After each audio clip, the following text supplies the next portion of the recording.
Surfeando en un mar de gente, solo tienes dos opciones: ser rudo o técnico. Aquí todo se define en 3 segundos. Desde la tercera cuerda, no guardes tu máscara. ¡Sigue luchando!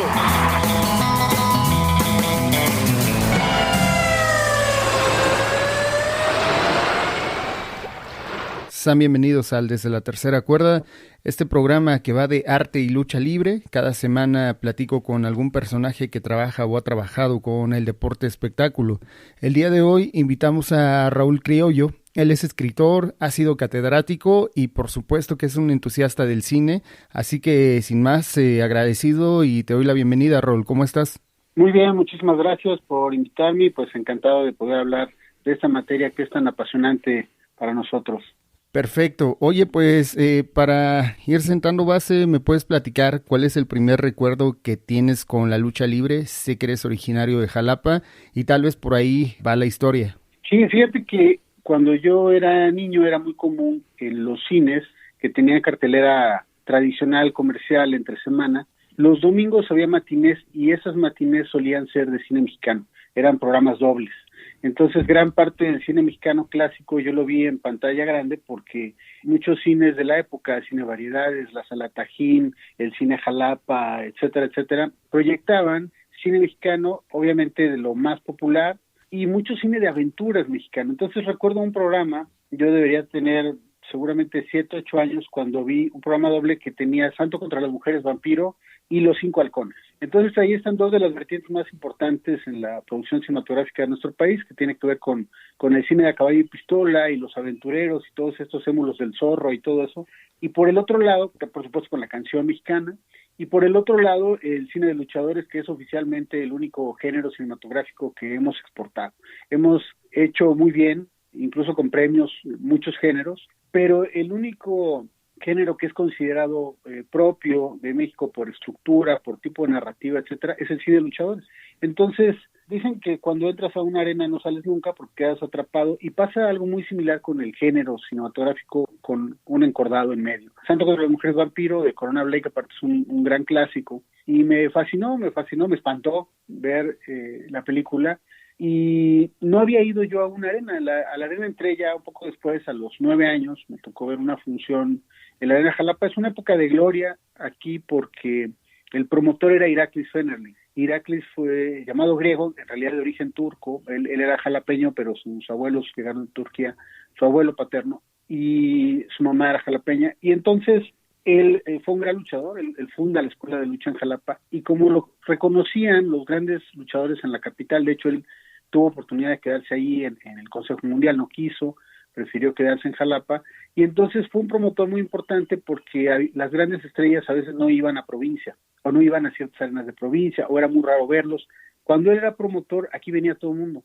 Entonces, programas que tú veías para, no sé, Palacio de los Deportes o el Toreo, a veces era, por lo menos las 3 luchas de fondo, las más importantes, eran casi las mismas que venían a Jalapa. Entonces nos tocó ver a toda la baraja importante en aquel momento. A Jalapa sí venía los veteranos históricos, venía Huracán Ramírez, venía Blue Demon, venía El Santo, venía Cavernario, pero también toda la generación de los independientes llegó por acá. Entonces podías ver una semana a los Misioneros de la Muerte o a Los Brazos, y la siguiente a los Villanos y a Rey Mendoza, y eso fue muy importante porque a los 9 entró a una arena donde en la estelar iba Canek, iba Fishman, iba Enrique Vera, es decir, bueno, imagínate, Milo Charles Jr. iba en la segunda lucha en aquel momento. Era una oportunidad muy grande para nosotros aquí en provincia poder ver los carteles que estaban llevando todos los rubros estelares en la Ciudad de México. Entonces, entre la mano del cine de luchadores, que me tocó esa vez en pantalla, pero lo pasaban en la televisión hasta la fecha, y poder ir a la arena, que empezamos a ir con frecuencia, pues obviamente terminas enamorado completamente. ¿Cuál es tu primer recuerdo que tienes con el cine? Tal vez una película que te haya impactado y que a lo mejor no tenga que ver con luchadores, pero fue algo que te llamó particularmente la atención para, bueno, dedicarte este tiempo a lo que haces en el cotidiano. Bueno, en mi casa se veía muchas películas, y la televisión abierta, ahora hay cualquier cantidad de posibilidades de plataformas, internet, etcétera. En aquel momento lo importante era poder ver todas las películas. Las familias se programaban para ver los musicales, para ver el noticiero y obviamente para ver el cine mexicano, que era lo que más pasaba a ciertas horas. Entonces la familia se reunía a cierta hora para ver cine mexicano. A mí me gustó mucho ver todo el melodrama y las comedias de toda la comedia ranchera y las crónicas rancheras mexicanas, todo eso que era muy divertido. Y me gustaban las series. Me acuerdo que hubo una serie que, por cierto, nunca se terminó, pero que la repetían que era El Planeta de los Simios. Y eran series viejas, pero que las pasaban aquí. Y todo eso, pues, siempre me llamó la atención. En cuanto a pantalla grande, siempre hubo una tradición de ver cine acá, pero hay algo bien importante, y es que aquí muy pronto hubo cineclub. La Universidad Veracruzana tenía cineclub. Entonces ya desde la secundaria, la prepa, uno podía ver otro tipo de cine. No tiene que ver con el género de aventuras o la ciencia ficción, nada, pero a mí lo que me cambió la manera de entender el mundo visto por el cine fue cuando vi un ciclo de Fellini. La Universidad Veracruzana tenía un cineclub que en aquel momento proyectaba en humanidades, donde está letras y todo eso, sociología, todo ese grupo, y entonces ahí era el cineclub, y hubo un ciclo de Fellini, y recuerdo haber visto ahí, lo primero fue 8:30, vi La Dolce Vita y La Nave Va, y ahí entendí que el cine podía ser otra cosa. Y que con el tiempo te llevó a estudiar justamente comunicación en la Universidad Veracruzana. A los 17 años tienes tu primer columna, es decir, por ahí del 89, y has escrito en varios medios, ¿no? Pero digamos, el primer rastro que yo encuentro con un guiño a la lucha libre es en 1999 en una revista llamada Somos, un número especial al santo donde firmas como la numeralia del santo. ¿Me cuentas acerca de lo que fue este fenómeno de revista que la busqué en Mercado Libre y hoy en día vale como 600 varos? Sí, se ha vuelto de colección. Fíjate que es la revista más vendida en la historia de Editorial Televisa. En aquel momento yo escribía para diferentes medios. Efectivamente, yo estudié comunicación cuando había estudié especialidad de cine, radio y televisión, y trabajé en los diferentes medios. Me fui a Ciudad de México, allá estuve 15 años, y allá estudié cine y empecé a trabajar en cortos, en videoclips, en comerciales, en todo, en películas, y conocí reseñaba yo discos, películas, hacía artículos de divulgación cultural y todo eso. Fui investigador de la Cineteca y conozco en un evento, en una presentación de disco, porque él era el promotor de la presentación, a Pepe Navar, José Javier Navar, que es como uno de mis mejores amigos, es una leyenda de la industria musical, ¿no? Él fue el que lanzó en México a muchas figuras, ¿no? Desde Joaquín Sabina, Fito Páez, un montón de gente, y ligado al rock, pues él fue manager de Chuck Moll, y etcétera, etcétera. Bueno, yo lo conozco en una sala de prensa de una disquera, un amigo me lo presenta, y José Homero, poeta y editor en ese momento de la revista Graffiti, que era especializada en cultura y rock, y entonces ahí conozco a Pepe y pues nos caemos bien, empezamos a platicar, me invita a otro evento, voy, terminamos echándonos un café, y de ahí empezamos a tener una amistad de ir a comer unos tacos, de ir al Tianguis del Chopo, donde conseguíamos materiales de música que no era posible conseguir en muchos lugares, igual de cine, y de repente un día, pues él leía mis artículos, empecé a publicar en la revista La Mosca, y cosas en el Universal, etcétera, y entonces me dice, oye, fíjate que estamos preparando, a ti que te gusta la lucha, porque fuimos a la lucha, fuimos varias veces a la Arena Coliseo, a la Arena México, a funciones que nos gustaban, y de repente un día me dice, me acaban de llamar para coordinar el número especial del Santo, entonces quiero ver si puedes hacer un artículo. Originalmente me invitó para eso, para hacer un artículo, y terminamos armando todo el número, obviamente él como coordinador, con diferentes amigos que participaron ahí, Rafael Aviña, Mauricio Matamoros, Aldrete en el dibujo, etcétera, etcétera. Y en aquel momento lo que originalmente iba a ser un artículo se volvieron varios y se volvió a ayudarlo a ensamblar toda la arquitectura del número, a seleccionar fotografías, etcétera, etcétera. Hice fotografías de coleccionistas. Entonces terminé estando más de planta con él haciendo ese número que presentamos en la Cineteca Nacional, y fue una cosa realmente fabulosa, muy divertida, porque era como estar en arena de lucha. Después de la presentación del número, se exhibió Santo contra las mujeres y la gente gritaba como si estuviera en la arena, ¿no? Salía el santo y la gente se emocionaba y gritaba Santo, Santo, y salían volando las palomitas. Fue una experiencia fabulosa y el número fue también controvertido, en fin, generó muchísimas cosas y a partir de eso es que empezó a gestarse, aunque no lo sabíamos en aquel momento, lo que después iba a ser el Quiero ver sangre, historia ilustrada de 100 luchadores que publicamos con la UNAM, que sacó 3 ediciones. Un día invité a desayunar a Pepe y a Rafa Viña a la casa y les dije, nosotros somos los que más, pues nos interesa, nos gusta, nos divierten 100 luchadores y somos los que más estamos publicando sobre eso porque no hacemos el libro, no existe un libro. Solamente había un cuaderno de divulgación que había sacado Nelson Carro con la UNAM que abordaba en términos generales el cine de luchadores, pero bueno, a Nelson no le gusta y la óptica no era la más amable sobre el cine de luchadores, entonces nosotros podíamos hacer otra cosa. Tampoco calculamos en aquel momento que iba a terminar siendo un volumen tan grande y con tantas fotos y que se iba a volver de colección y que íbamos a hacer 3 ediciones. Nadie pensaba eso. Sencillamente es un poco como fue la curva, ¿no? Como fue la evolución. Y le dijimos a un amigo, un escritor muy importante que quiero mucho, que es Juan Villoro, que nos hizo el prólogo. Y en fin, así es como un poco como ha sido el andar.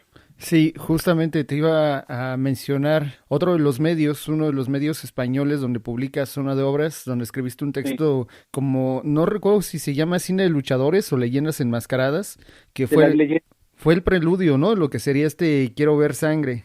Así es, definitivamente. Estábamos trabajando en eso y nos invitaron de España para hacer algo, estaban sacando cosas de México, particularmente de cine mexicano, y les interesaba mucho el cine de luchadores.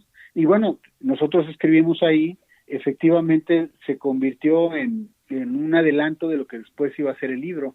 Parte de lo que estábamos investigando en aquel momento lo compactamos, digamos, para poder hacer los artículos en ese tiempo para la edición inmediata, mientras seguimos trabajando el texto que era ficha por ficha de cada una de las películas. Nos dividimos toda la filmografía y entonces ahí trazamos el horizonte de a quién le tocaba cada una, ¿no? Algunas nos las disputamos como en Super Libre porque todo el mundo las quería hacer y otras sencillamente dijimos, pues yo quiero hacer esta, yo esta, y entonces después leímos todos los textos, es decir, cada uno leyó las fichas que había hecho a los demás, porque buscamos que el texto fuera muy amable para el lector, que fuera interesante si lo abrías en uno de los artículos especializados que abre el cuerpo del libro o si lo abrías directamente en una ficha para ir sobre un título en particular, que funcionara para el lector común, el lector aficionado a las luchas que lee las revistas de lucha, o que funcionara para alguien especializado en cine o para un cinéfilo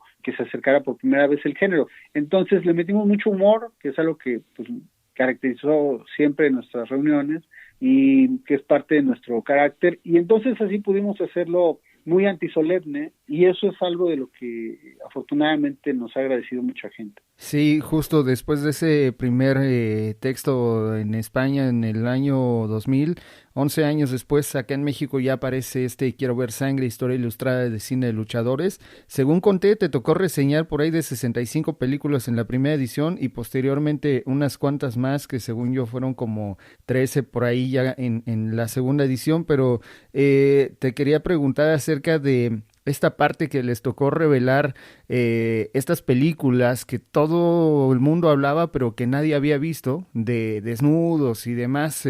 ¿Recuerdas ese momento? ¿Cómo les fue? ¿Cómo lo tomaron? Sé que no hubo como tal vez buena respuesta por ahí del Hijo del Santo y demás. Sí, bueno, siempre ha habido un recelo sobre todo lo que algunos creen que puede, yo lo digo muy subrayado y muy entre comillas, manchar esta aura impoluta de los héroes enmascarados, lo cual es absurdo. Hay que entender también que el cine tiene mercados. Hasta la fecha, y no solamente por si hay desnudos o no, pero hasta la fecha se trabajan los mercados. Es decir, una película que vemos nosotros en México no es exactamente como se ve en Asia, por ejemplo. Hay países donde se quitan escenas o se cortan pequeñas partes del montaje porque se dice una frase, porque aparece una iconografía, porque aparece algo que no es bien visto en la cultura de ciertos países. Pero eso ha existido siempre y hoy más que nunca en este tema mercadológico de entender, incluso cuando se venden productos y tú le vendes tu película a una plataforma, ellos calculan de acuerdo a sus análisis y todo, a ver, tu película puede funcionar en estos territorios. y el tipo de contrato también tiene que ver con eso. De la misma manera, en la época en la que El Santo y Tinieblas y Blue Demon y todos ellos hacían películas, había un mercado de interés que era este cine que tenía desnudos, que tenía todo eso, que podía verse en Europa, sobre todo.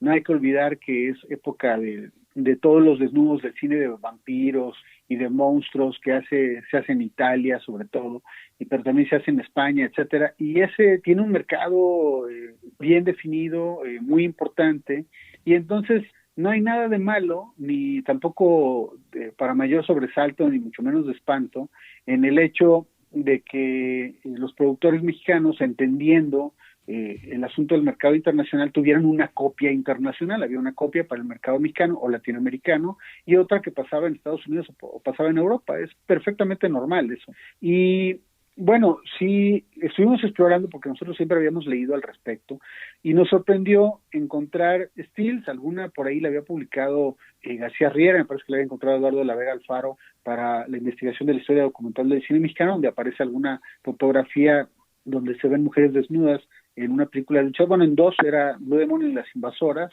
y Santo contra el Barón Brácula, que luego ahora es conocida como El Vampiro y el Sexo, pero nadie había visto imágenes, o sea, nadie había visto imágenes en movimiento. Había stills, entonces había dudas de si esas stills, esas fotografías, se habían capturado solamente para la promoción del cartel internacional, pero en realidad no se habían filmado esas secuencias. Hubo siempre una duda porque en México no se habían visto. Esa es la realidad. Nosotros estuvimos explorando, abrimos sobres que no se habían abierto en 30 o 40 años en Filmoteca de la UNAM, porque de manera natural, cuando se hace esta selección de las gráficas que van a ir al póster, que van a ir al cartel, algunas no quedan seleccionadas y quedan catalogadas y se archivaban. Entonces nosotros fuimos a esos archivos y por eso el libro tiene bastantes imágenes inéditas que son muy interesantes, no necesariamente desnudos ni nada, pero ángulos distintos. Hay incluso una prueba de contacto de una filmación de Neutrón, hay una prueba de cámara donde se ve a 1000 máscaras en una prueba de cámara en los Churubuscos previo a la filmación de Los Campeones Justicieros, etcétera. Entonces, entre eso encontramos fotos con desnudos también, y entonces yo, por ejemplo, entrevisté a Tinieblas, que en aquel momento me decía sí, o sea, yo recuerdo que de repente hacíamos alguna escena donde salía una chica, hacíamos una toma y se quitaba la bata para la siguiente toma, pero lo que se exhibió en México siempre fue con la bata puesta. Y entonces Aldo Monti primero lo negó y luego terminó por decir que sí, por supuesto que lo habían filmado, y así empezó a surgir la información hasta que sabemos, la nieta de un productor de La Vampiro y el Sexo encontró la copia, revisando bóvedas y eso, no de que buscara eso, sino revisando bóvedas de material de la familia, y eso encontró la copia, y eso es lo que finalmente pudo certificar que no eran fotografías que se habían hecho para generar el morbo entre los espectadores, que llegaran pagando un boleto pensando ver desnudos que no estaban, o que fueran solamente para las copias de exportación.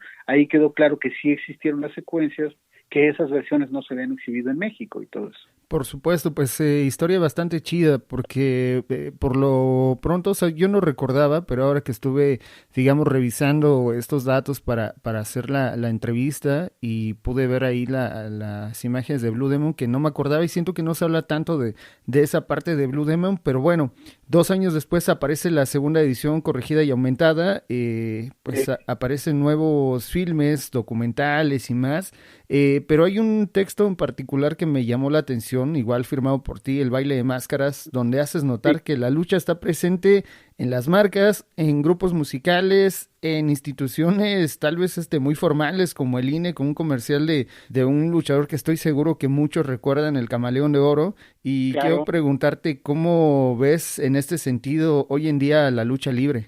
Bueno, la lucha libre sigue en todos lados, más que nunca. Hay una gran discusión sobre el tema de las empresas y la transmisión de televisión. Eso siempre ha sido controvertido. Hay que recordar que las primeras transmisiones televisivas se hicieron por Televicentro en 1951 y era en un foro y tenían a increíbles figuras. Es decir, en Televicentro luchaba Tonina Jackson, y luchaba Ray Mendoza, y luchaba el médico asesino, es decir, primeras figuras.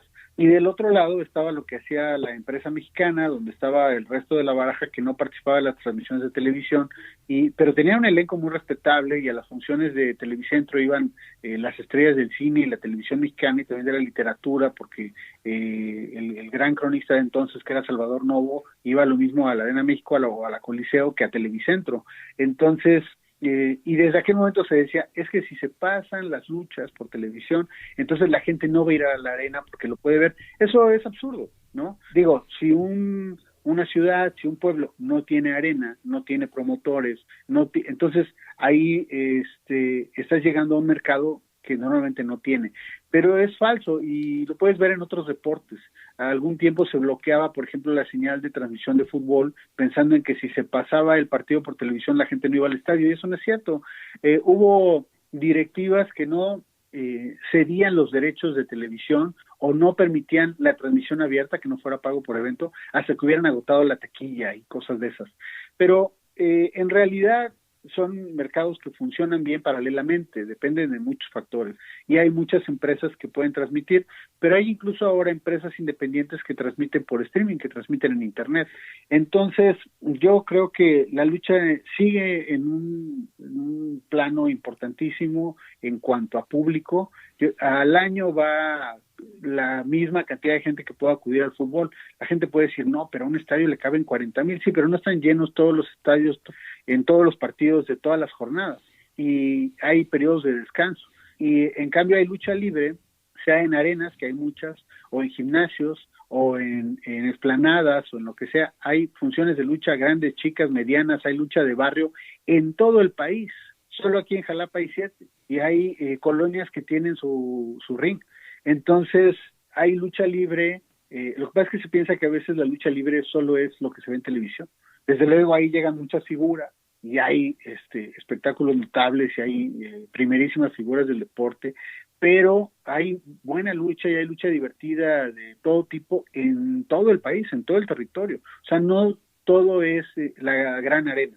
Entonces, si tú sumas todo eso, considerando que puede haber función, hay lugares donde hay lucha un martes, o hay programas de lucha un miércoles, un jueves, no solamente el fin de semana, y en una ciudad puede haber 3 o 4 funciones de lucha a la semana, a lo mejor no en la arena grande, a lo mejor no en el gran gimnasio, pero sí hay funciones de lucha. Si tú multiplicas eso de Tijuana a Cancún, te aseguro que hay tantos espectadores como los que hay en el fútbol o en el béisbol, o cualquiera de los llamados deportes masivos. Sí, pensaba, por ejemplo, haciendo este símil del fútbol, que digamos en Tabasco, ¿no? No hay un equipo de fútbol que participa en la liga profesional o en la liga que aparece en televisión. Sin embargo, por lo menos hace un par de días estuve ahí buscando, y por lo menos me arrojó el internet 3 arenas, ¿no? Entonces, me parece bueno este análisis que vas realizando.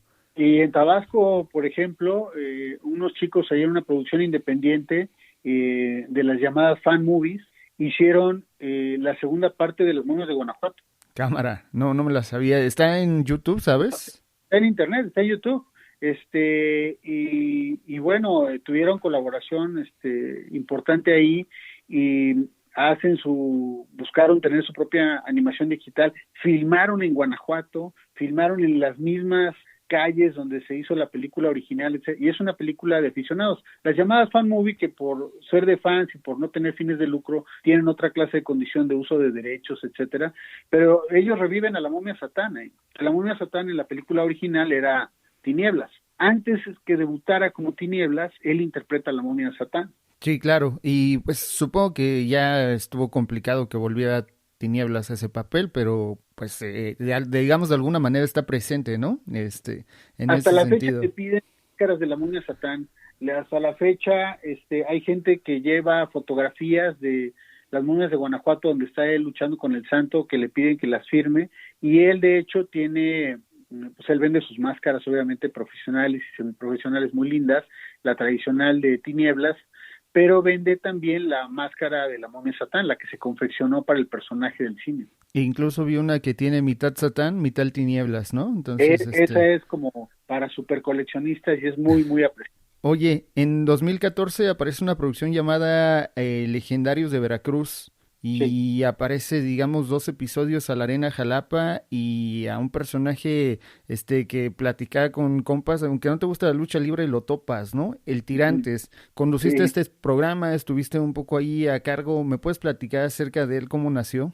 Sí, bueno, esa es una producción mía. El concepto de la serie era exaltar los escenarios y las personas ligadas al deporte que no necesariamente eran las estrellas. Es decir, por ahí de repente ves en algún noticiero, algún día, alguna nota de color de el utilero del equipo o del encargado de la electricidad del estado, pero es muy raro eso. En realidad, y de manera obvia, toda la atención va sobre las figuras. O sea, la gente busca al goleador del equipo, busca al que en ese momento está en el candelero, al que fue llamado a la selección, pero lograr que el espectáculo exista implica el mantenimiento del estadio, implica la promoción, implica la publicidad, implica atención a medios, generar contenido, etcétera, etcétera. Entonces, desde esa óptica yo busqué hacer una serie que tuviera el ángulo que no está centrado en las grandes estrellas.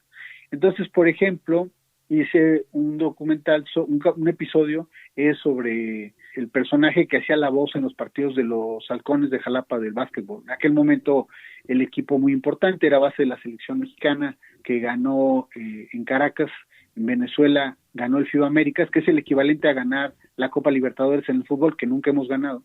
Hemos ganado muchas cosas en otros deportes, pero toda la atención está en el fútbol. Y en aquel momento Halcones era el único equipo que había ganado 4 títulos y que era base de la selección mexicana. De aquí salió Gustavo Ayón para irse a NBA, etcétera. Y entonces hice, en lugar de hacerlo sobre Víctor Mariscal, que era capitán de la selección, con quien me llevé bien, con Víctor Ávila, que de todos ellos había muchas cosas, decidí hacerlo sobre César, sobre el personaje que hacía la voz, César Perea. Y desde esa idea hice los especiales de la Arena Jalapa, y ahí hay muchas celebridades que participan, el Perrito Aguayo, paz descanse, que era un buen amigo, y varias figuras que hablan de la gran historia. Ahí aparece precisamente Iraklis Fenerly, hablando sobre la Arena Jalapa y lo que significó la promoción y las grandes figuras que llegaron ahí.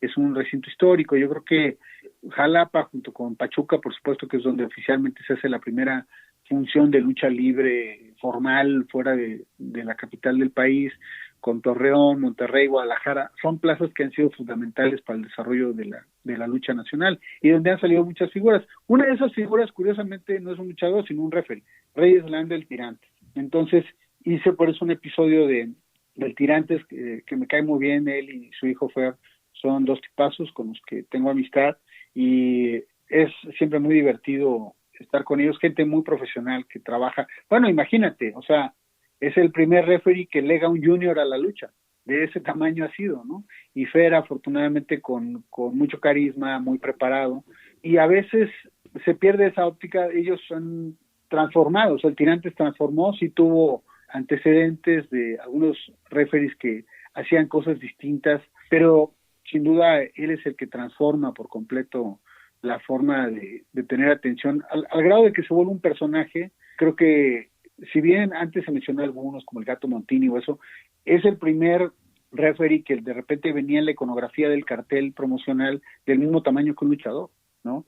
O lo anunciaban como una estrella, o sea, venía el Tirantes, cuando él estaba en este gran florecimiento de AAA, llegaba a AAA a algún lugar, y si no refería el Tirantes, la gente se enojaba. Decía, ¿cómo no viene el Tirantes? O sea, era parte del elenco que la gente que quería ver, ¿no?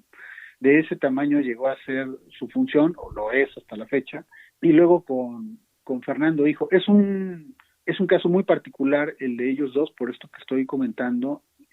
No hay antecedentes así, de hecho en ningún país donde un referee se vuelva tan importante como la presencia de un luchador. O que un referee tenga ahí, no lo sé, una dinastía, ¿no? Como un hijo, o que posteriormente se haya vuelto un comentarista. El Tirantes ha tenido varias facetas también ahí. Su hijo también es luchador. De pronto está extraño ahí todo ese mundo que rodea a la familia del Tirantes, y qué chido que se pudo ver ahí un poco de su historia en ese capítulo, que también se puede ver en YouTube. Yo me lo reventé ahí. Entonces, la recomendación.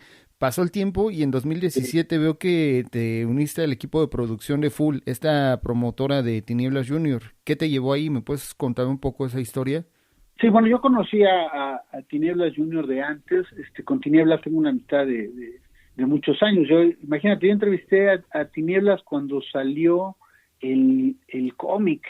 Bueno, ya ha tenido muchos cómics, pero me refiero al que salió en el 2000 precisamente, que era muy bueno, que tenía el formato del estilo del cómic de Estados Unidos, en tamaño y en tipo de coloración digital y de trazo. La verdad es que era de muchísima calidad, y mucha gente que después se fue a dibujar a empresas importantes, a Marvel, a DC en Estados Unidos, como Humberto Ramos, dibujaron ahí. Y entonces yo conocí a Tinieblas Junior también. Después fuimos coincidiendo, antes de estar haciendo cosas con Full, que fue breve, estuve en AAA.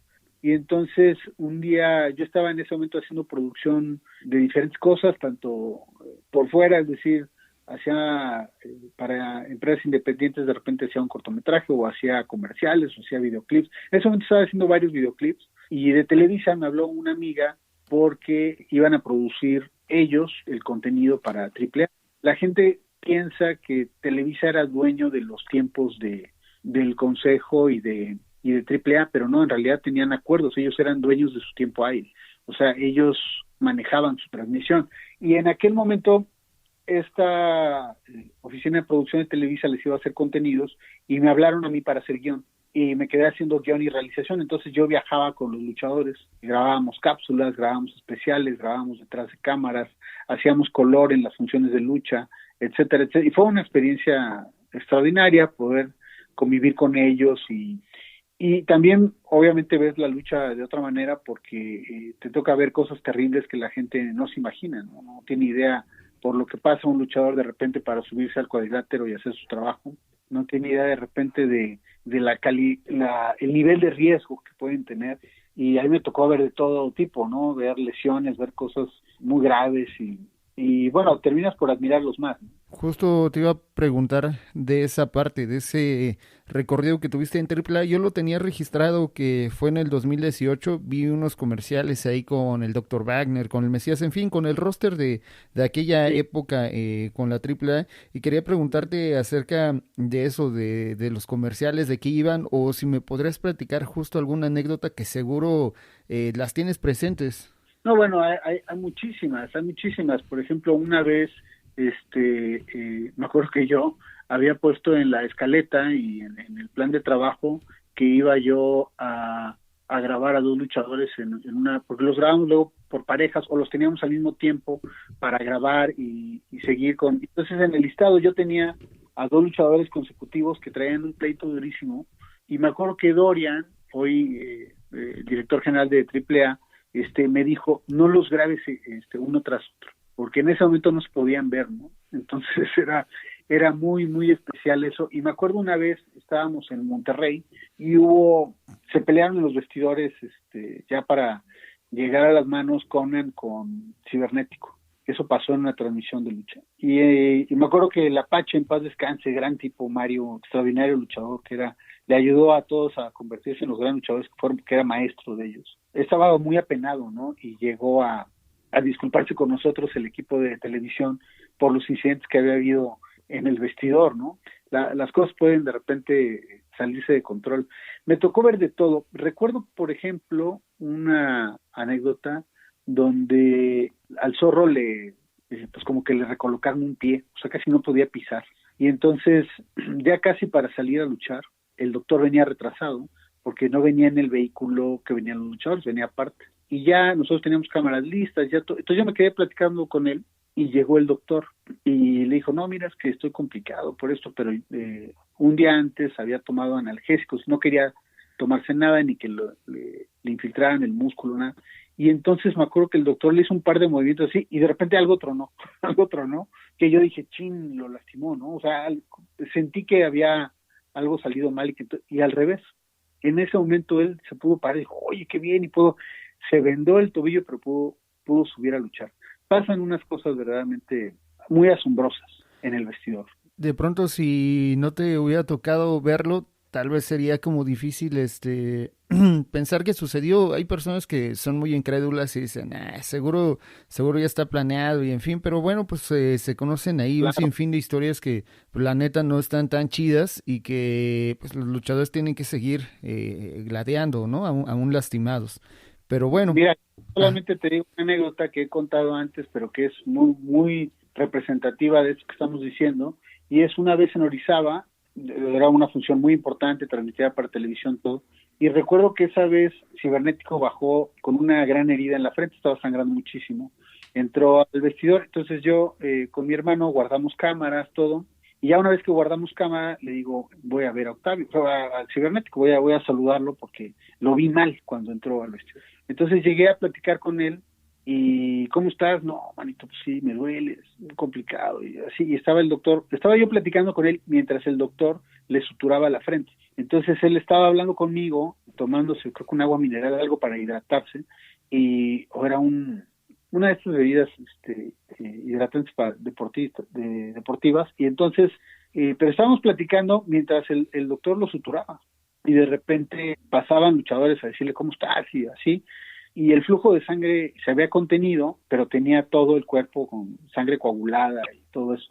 Y pues ya me despedí de él, luego nos vemos, que vaya todo bien, etcétera. Y cuando salí con mi hermano, que veníamos jalando las maletas de cámara, recuerdo que pasaron dos muchachos y uno le dijo al otro, no es sangre, nadie hubiera aguantado esa cantidad de golpes, o sea, seguro el cibernético no tiene nada, ¿no? Entonces, fue para mí muy impactante oír eso. Obviamente no te puedes ponerte a explicarle a todo el mundo, pero yo venía a hablar con él en el vestidor mientras le cosían la frente. Entonces, y sales con alguien, a escuchar a alguien que dice que eso no es sangre. Es muy complicado. Yo creo que si la gente viera una mínima cosa o entendiera un poquito más de lo que un luchador tiene que hacer, de lo complicado que es, de repente, hay gente a la que viene de una semana durísima, y lo ves lo que le cuesta vendarse una rodilla, ¿no? Y salen y luchan como si nada y luego bajan a tomarse algo, ¿no?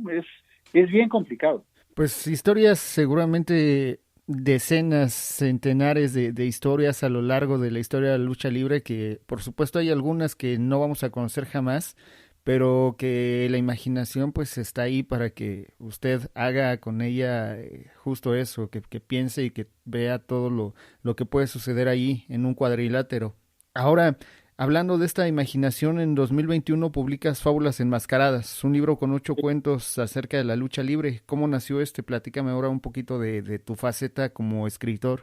Sí, bueno, yo tengo varias cosas escritas, publiqué una novela en 98 que me fue muy bien, fue lindo, la prestamos en Bellas Artes, etcétera, que se llama Siluetas del Simulacro, que es una supuesta elección política en en un municipio ficticio, el estado de Veracruz, etcétera. Y muy bien, yo publicaba ya varias cosas referentes a crítica literaria y eso, y yo estaba haciendo cuento y haciendo novela. Ahorita, de hecho, este año espero publicar otra novela, pero lo que pasó fue que paralelo a lo que voy haciendo, es decir, a los libros sobre investigación de cine o a los guiones, o voy haciendo siempre cosas breves de narración, lo mismo cuento o voy avanzando en alguna novela o alguna cosa que esté haciendo aparte. Y esos cuentos no es que me haya sentado a hacer un libro de historias de lucha libre, sino que se fueron sumando. De hecho, podíamos haber sacado el doble. Estamos ahora estudiando la posibilidad de sacar un segundo volumen. Por lo pronto tenemos agotado el libro y esperamos sacarlo en febrero o marzo, una nueva edición. Pero el libro viene enmascarado. Originalmente el Quiero ver sangre, yo había propuesto a la UNAM que el libro viniera enmascarado, que con la misma tela y las mismas aplicaciones con las que se hacen los equipos profesionales de lucha, un mascarero nos hiciera una máscara para cada libro. Pero la UNAM en ese momento dijo que de ninguna manera, ¿no? Que elevaba los costos y que era muy complicado. En fin, no salió y bueno, por algo no fue así, porque entonces Fábulas Enmascaradas se convirtió en el primer libro enmascarado mexicano y está hecho con tela y con aplicaciones que se usan en la lucha libre profesional. Lo hizo aquí Rafa Ochoa el Intocable, que es un luchador histórico, 7 veces campeón nacional de lucha olímpica, luchador profesional, tercer lugar en Campeonato Mundial de Lucha en Estados Unidos, etcétera. Bueno, él también hace sus propios equipos y le hace máscaras a muchos luchadores. Entonces a él se lo pedí y se hizo un diseño especial para el libro, que es el mismo antifaz que se creó para la portada, y entonces son relatos de lucha. de diferentes géneros, pero son cuentos. Y afortunadamente ha tenido una muy buena recepción crítica y de lectores.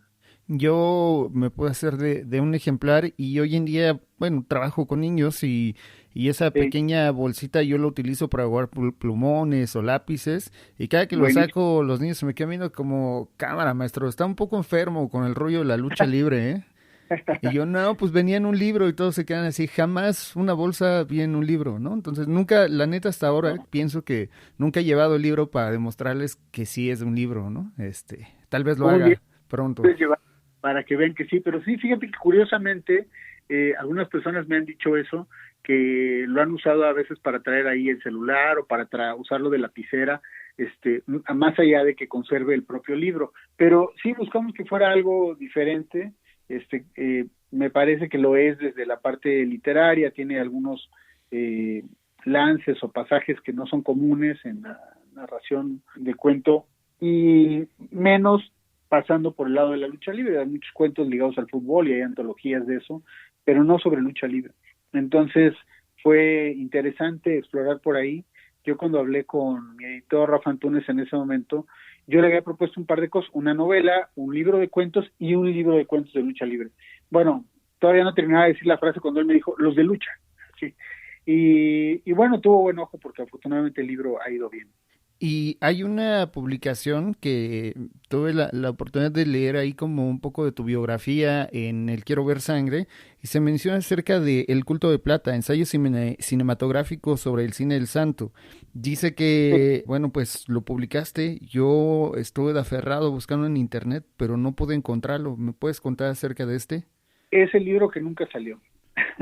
Es curioso, ese libro lo desarrollé y en algún momento platiqué con el Hijo del Santo para sacarlo, pero él traía otro proyecto para sacar otro libro, luego sacó el libro con Conaculta y nunca lo concretamos. Yo todo el estudio que había hecho sobre los cómics en ese libro, los cómics ligados a la lucha libre, terminé por sacarlo en la última edición de Quiero Ver Sangre. Entonces, nunca pudimos tener un acuerdo, eso es la realidad. Para sacar el libro, yo pude haberlo sacado por mi cuenta, ¿no? Alguna vez ahí su representante me dijo que no podía sacarlo si no era sin la autorización, pero ahí entraríamos en toda una controversia porque el libro es un libro de ensayo cinematográfico. Y un ensayo, como bien decía Adolfo Castañón, es el arte de opinar, es decir, es el arte de argumentar sobre un tema. Entonces yo puedo opinar lo que quiera sobre el cine de Cantinflas, sobre Pedro Infante. Sí, no puedo usar las fotografías de ellos, y no tengo los derechos de las productoras, etcétera, pero sí puedo opinar sobre las películas desde el punto de vista crítico, desde luego que puedo hacerlo y no estoy invadiendo ahí los derechos de nadie. Sí, no podría sacar una marca deportiva que se llamara El Santo o cualquier otro personaje, no puedo sacar una línea de juguete, eso sí no puedo. Pero dar mi punto de vista sobre algo, pues eso, entonces nadie podría escribir sobre fútbol, o sobre béisbol, o sobre fútbol americano, o sobre cine. Nadie podría dar su punto de vista sobre una película en una revista. Son cosas distintas. Pero en aquel momento ya no llegamos a un acuerdo. Yo también tomé otros rumbos. En ese momento estábamos ya encaminados para sacar el Quiero Ver Sangre y lamentablemente el libro quedó de costado, ¿no? Yo he seguido haciendo otras cosas, pero pues nunca sabes, quizá llegue un punto en el que lleguemos a sacarlo. Ojalá te quiero hacer una pregunta un poquito retomando al Quiero Ver Sangre. Uh-huh. Mencionas que hay tres ediciones, yo tengo la uno, la 2, la 3 tiene como más Bueno, datos. no, ahí, bueno, nosotros siempre lo manejamos como 3 ediciones, aunque quizá lo correcto sería decir segunda reimpresión. Ok, ¿Por qué? Porque cada vez que tú modificas contenido se considera una nueva edición. Cuando no modificas contenido es reimpresión. Nosotros hicimos un agregado gigantesco, de hecho creció 80, 100 páginas el libro de la primera a la segunda edición. La segunda reimpresión de la segunda edición, ok. nosotros la considerábamos tercera edición por algunas breves cosas que se modificaron. Si bien es verdad, y ahí es donde ya por eso no se selló como tercera edición, es verdad que ya no agregamos fichas. Nosotros, en términos de salida de imprenta, entre los autores siempre hemos dicho de 3 ediciones. Fue realmente muy muy complicado todo el proceso, ¿eh? O sea, fue más difícil de lo que la gente cree, porque aparte nos tocaron cambios de director editorial, y eso es rudísimo, ¿no? Me acuerdo que del primer al segundo director editorial, con el primero todo fantástico, y de repente con el segundo, pues era una persona mucho más académica y solo veía el sello de la UNAM en términos de libros que fueran a las universidades, que fueran de consulta histórica, etcétera, etcétera, de investigación. Decimos nosotros, esto es de investigación, pero en aquel momento él consideraba que no era un libro como en los lineamientos de la UNAM, para decirlo de alguna manera, lo cual a mí siempre me pareció absurdo, porque también tenía una colección de miradas al cine que tenía esta óptica de la investigación cinematográfica. Al final, el libro salió, y con mucha fortuna, fue creciendo muy rápido en la recepción de las librerías, y encontrando espacios muy importantes en ferias de libro, en festivales de cine a la que nos invitaron, y con mucha gente ávida de saber sobre el libro y de tener el libro, y eso cambió entonces la manera de verlo y tendió el puente para poder hacer otra edición más adelante. Perfecto, ojalá también se pueda concretar, porque la neta, o simplemente como un compilado de donde se quedaron años 2000, no recuerdo ahora, a la fecha, que seguro han salido ya muchísimos trabajos, tanto de estudiantes, tanto de documentalistas independientes, gente que está haciendo cine. Yo he buscado o he encontrado varias cosas bien chidas que siempre he pensado de falta el quiero ver sangre de donde se quedaron a la fecha, y de ahí, o sea, como que es una edición constante, porque eso nunca se acaba, ¿no? Es una onda de nunca acabarse el rollo del cine y la lucha libre. Definitivamente. Siempre fue nuestra idea, ¿eh? Ojalá que llegue ese tiempo en el que eso se pueda. Palabras de un gigante sabio, también un texto, digamos, previo de lo que hoy es el libro Tinieblas, el gigante sabio. En 2014, según yo, empezó a verse que se podía gestar este proyecto, esta compilación de documentos y de este luchador que pues se presentó en diciembre del año pasado. Cuéntame ahora de este último proyecto editorial. Sí, bueno, Tinieblas, siempre tuvimos la idea de hacer su biografía, lo platicamos, seleccionamos imágenes. Afortunadamente él ha sido muy cuidadoso en su carrera y tiene un archivo impresionante. O sea, él tiene bien conservado, bien catalogado, tiene cajas con programas de mano, boletos, carteles, tiene sus películas, tiene stills, tiene fotos desde que entrenaba en el gimnasio y competía en fisicoculturismo, tiene fotos en set cinematográfico, en fin. Entonces, ahí lo difícil fue filtrar para decir qué quedaba en el libro y qué no, de tal cantidad de material que había. Y el libro, de hecho, el libro se construyó relativamente pronto, digo, entre comillas, no, como 2 años, entre seleccionar, escribir, etcétera, etcétera. Y luego lo difícil fue publicarlo, porque lo habíamos visto de la mano con un patrocinador, el patrocinador desestimó al final, vimos con otro, con una editorial, llegó la pandemia, pasó de todo, hasta que finalmente pudimos sacarlo con Lucha Kings, que es una plataforma nueva que está sacando contenidos de lucha y cine mexicano, donde yo hago ahí unas cápsulas, y afortunadamente ahí se pudo finalmente sellar el acuerdo y el libro salió. Lo presentamos efectivamente en diciembre, tuvimos la fortuna de tener un muy lindo evento, Fondo de Cultura Económica, en la librería Octavio Paz, y estuvo con nosotros la gente de Lucha Kings, estuvo Carlos Adalid, el director, y estuvieron leyendas de la lucha, porque estuvo ahí Fray Tormenta, estuvo Solar, estuvo Blue Demon Jr., y por supuesto Tinieblas contando las anécdotas de su carrera.